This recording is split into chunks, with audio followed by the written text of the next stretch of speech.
You probably heard tell that there's been a lot of political endorsements all of a sudden. We do this every election season. Do they matter? Do they not? They used to matter a lot. Every local paper, regional paper, the New York Times, whoever would do their big endorsement list, and that was a big deal. Big organizations like labor unions would give out their endorsements, and that was a big deal. This group and that group would all do their endorsements, and those things would really matter. Do they still matter? Well, sometimes they do. It's undisputed in the 2020 election.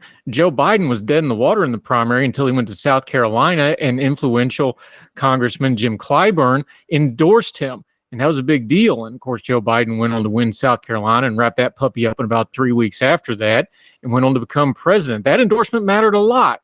It went to a very key base, the black vote, which has always been very important to the Democratic base, and that Joe Biden's usually done very well in, and in fact, did extremely well in the general election with. So that endorsement mattered. There was a lot of talk back during Barack Obama's rise when he initially went against Hillary Clinton and he appeared on Oprah, and a lot of people thought the Oprah endorsement might have mattered quite a bit. It's hard to quantify those things, but who knows? That was a little bit different time.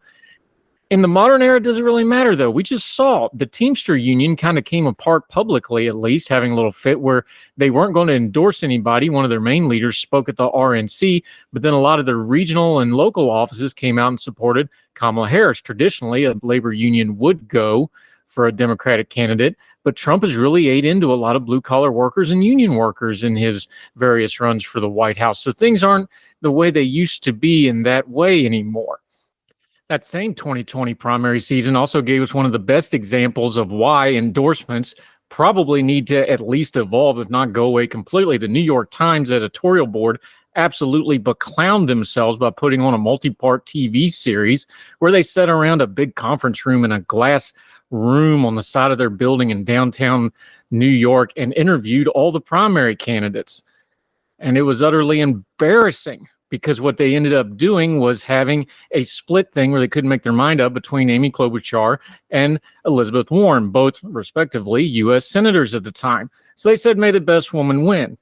And they were upstaged by their own production because Joe Biden came in and the security lady in the elevator in a 90-second clip just said, oh, I just love you. And he took a selfie with her. And it was the viral moment of that entire thing.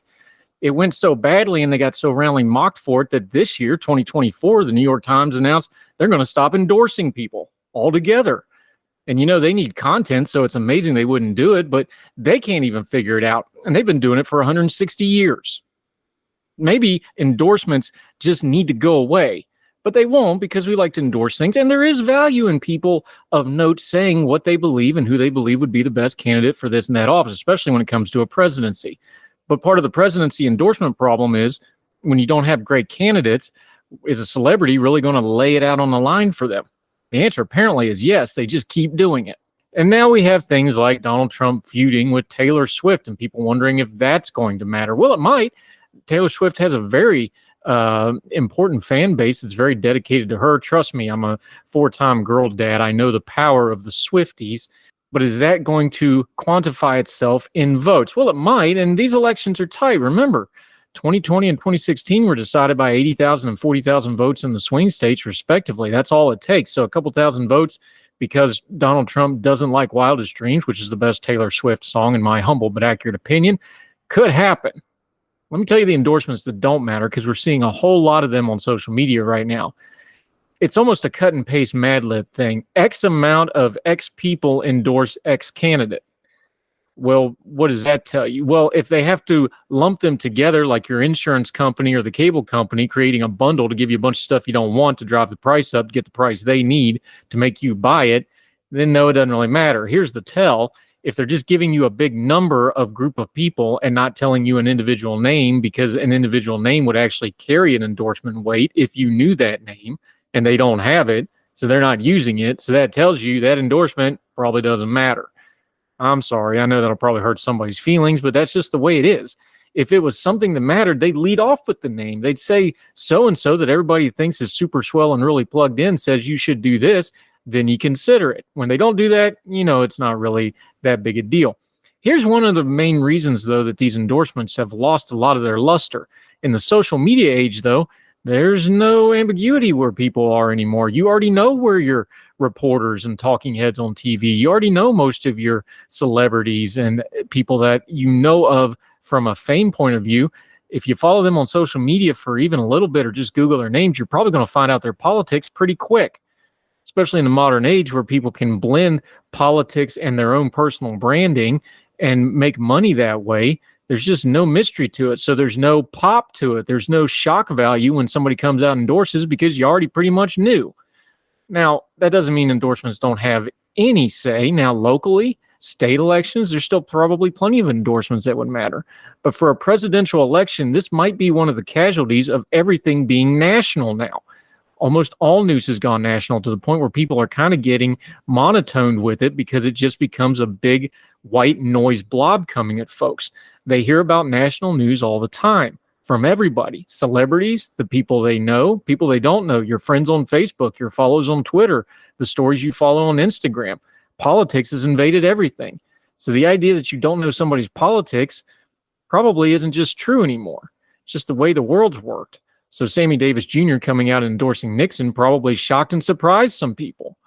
Oprah picking Obama over Hillary Clinton probably honestly surprised some people. Probably shouldn't have, but it probably did.